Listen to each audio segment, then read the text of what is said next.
The person we have the opportunity to interview today has been making videos for almost a decade, has done many things content-wise, and in my opinion is a very down-to-earth kind of guy. We are talking about Soup. Soup has over 185,000 subscribers with over 58 million views. I got the chance to ask him how he got into Runescape, the thought process that went into creating Gielinor games, and much more. If you want to follow Soup on any social medias, all of his links will be down in the description. Soup has also kindly offered to answer any questions in the comment section below, so leave some more comments for Soup that were not answered here today. And while you're scrolling down there to leave a comment, might as well leave a like and subscribe because we are closing in on 1,000 subscribers. Let's not waste any more time, let's get into this interview. Hope you enjoy. How long have you been playing RuneScape and what made you get into it? So I've been playing for, I think, 12 years now. And the reason I got into it was because my friends were into it. I actually originally discovered RuneScape on Miniclip way back in the day. But I never played it because I was too scared to click on it because I thought it would be too hard for me. And then a couple of years later, I actually ended up trying it out and been hooked on it ever since.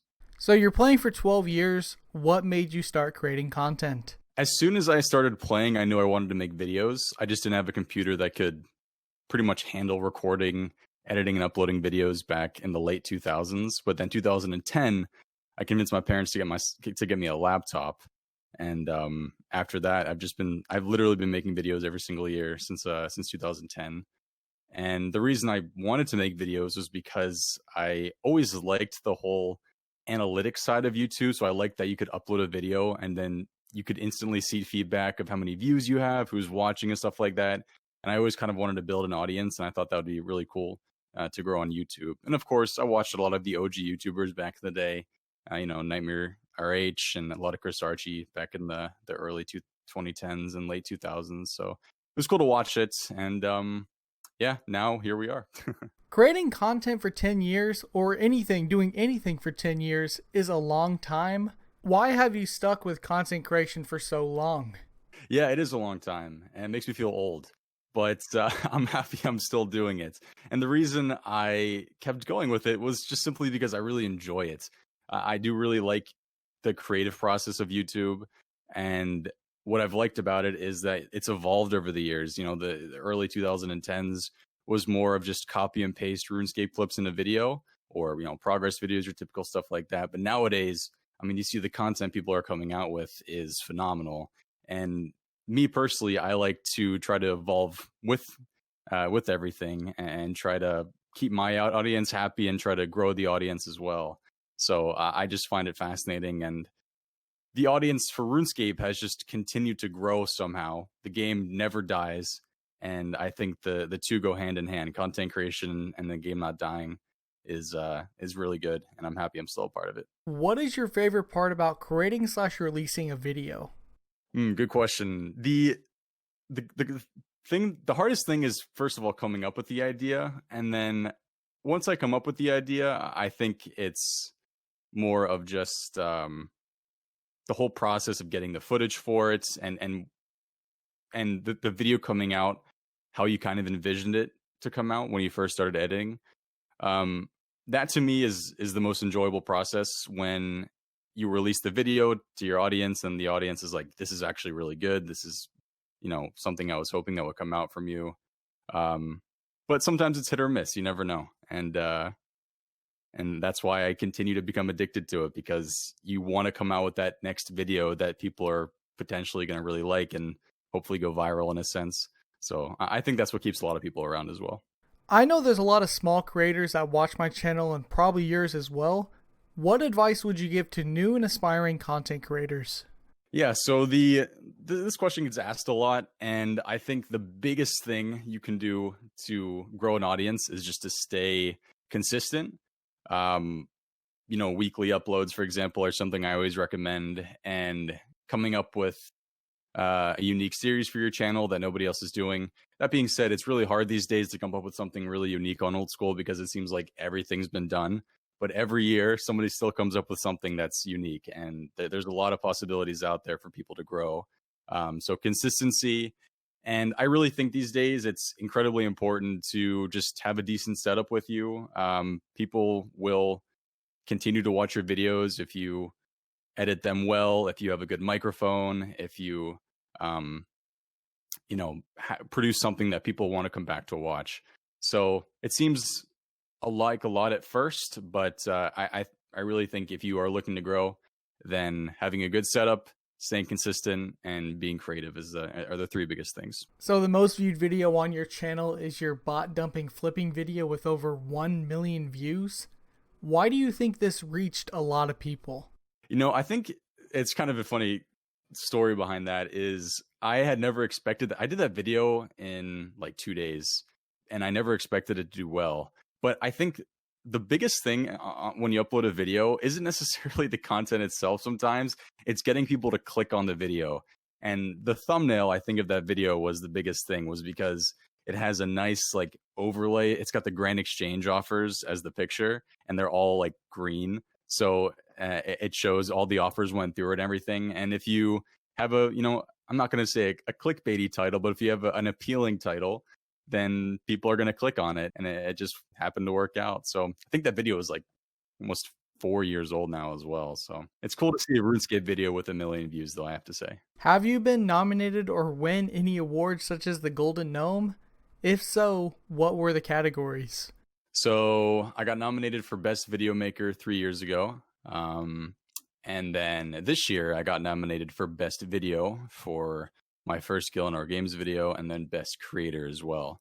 But we fell short on all three. But it's still cool to be nominated. It still feels like a win to be recognized by Jagex and the community. So yeah, I'm happy. What aspects of your content would you like to improve on as a content creator?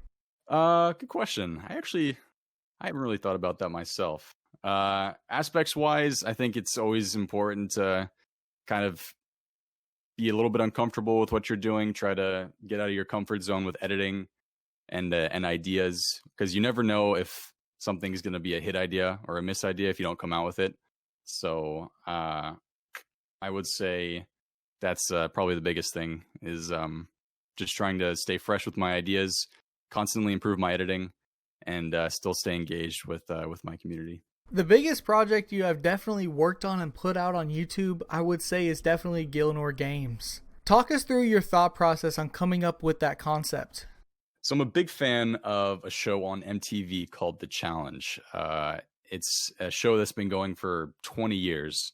If anybody watched MTV back in the day, they pretty much put a bunch of the real world cast into a house and they competed in challenges and people got eliminated every week.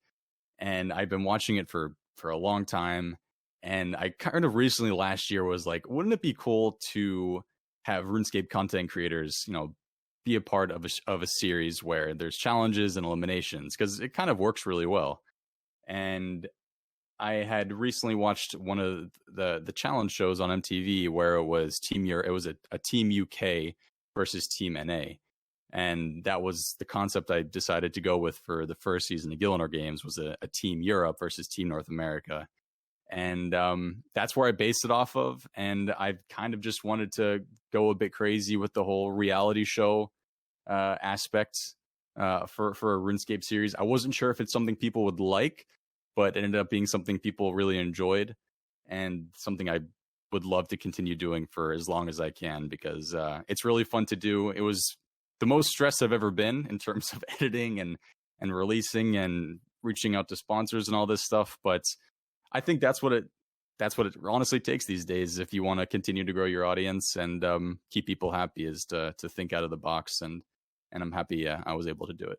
With a big project like that, people across the world in many different time zones, how did you do the scheduling for everyone to be online at the same time? Yeah, it was all through Discord and Twitter DMs. I literally would send out DMs almost every day asking if the people could be around at this time. So for the first challenge, there was 12 people. So I needed to schedule 12 people to be online at the same time, which, as you can imagine, is a nightmare when there's people, who have a 9-hour time zone difference depending on where they live.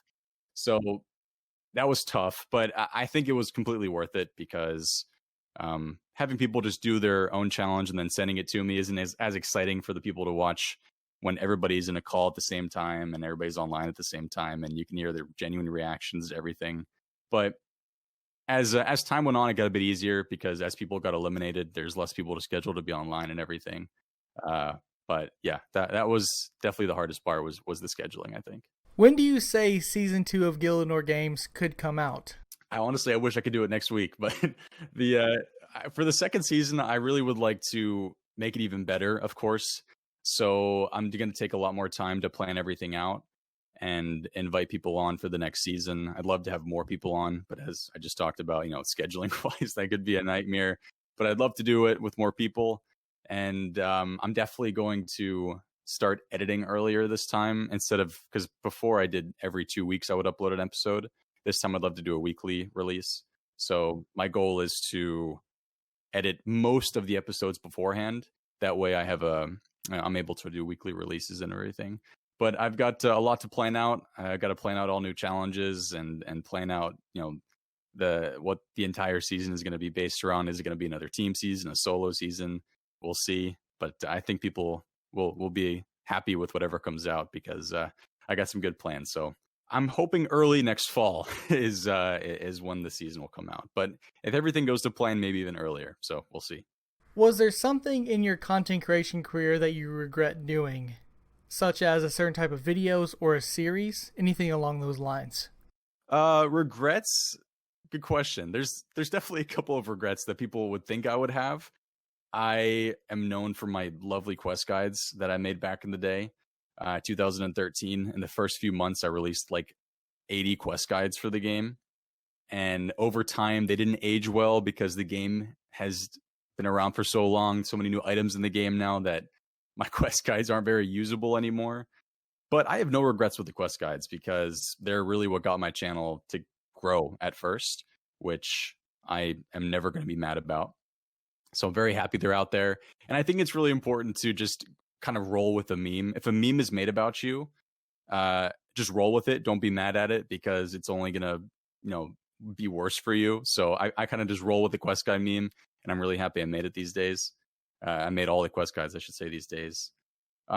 Video wise, no regrets video wise. I've done a couple of other things. I screamed pussy on the RuneScape live stream. I think almost 3 years ago now with my boy Monronin. Don't regret that either. Actually, I did completely regret it at first. When that originally happened, I was like, well, this is it. I'm being banned from I'm banned from YouTube. I'm banned from all my accounts are getting banned and everything. But it ended up being something that people loved. So you never know. And I'm happy. I guess I should say I'm happy I did it, even though I did not mean to do it. But no regrets with anything. There's probably different. I probably would have done a couple things differently with my content. I wish I would have focused more on certain things. Back in I should say the early 2018s. I wish I would have focused more on YouTube as opposed to streaming. But it's all hindsight's 2020, and you can only be happy with where you are now. So yeah, very happy. No, not many regrets. With Gielinor Games being completed, first season's over, what type of content will you be focusing on now? Well, before the Gielinor Games videos were coming out, I was doing a lot of just kind of spur of the moment ideas I was having. I have an unusual money making series. I was making kind of documentary type videos on RuneScape about things like when the servers rolled back, and I made a VR RuneScape video. So kind of just videos that I'm trying to make videos that nobody else is making. And that's really tough these days because there's so many video makers and people making videos. But I really enjoy I don't necessarily enjoy playing the game as much these days, but I really enjoy the content creation side. So I'm staying away from, account progression videos and rather focusing on videos that are kind of, like I said, more almost documentary type videos where I'm not necessarily just showing my progress of playing, but stuff like unusual money making and just outside looks at certain things in RuneScape that people might not know, which I personally find more fun these days. But as soon as Jagex comes out with Group Iron Man, I'll probably be back on the group progression or the account progression videos. So yeah, we'll see. That was actually my last question for you. Do you have anything else you would like to say to finish off this interview? Yeah, thanks for having me on. I really enjoy doing these videos. Make sure you guys sub to Snack Food. And yeah, if you guys have any questions in the comments of the video, I'll make sure to check the video out, share it, and I'll respond to your comments in the comments below. And thanks for having me on, man. Appreciate it. And just like that, we got a rare inside look from Soup. Be sure to leave a comment on who I should interview next. If you guys enjoyed the video, make sure to leave a like. If you have any feedback, leave it down in the comments. All feedback is much appreciated. Anyways, my name is Snack Food, and I'll see you later. Peace.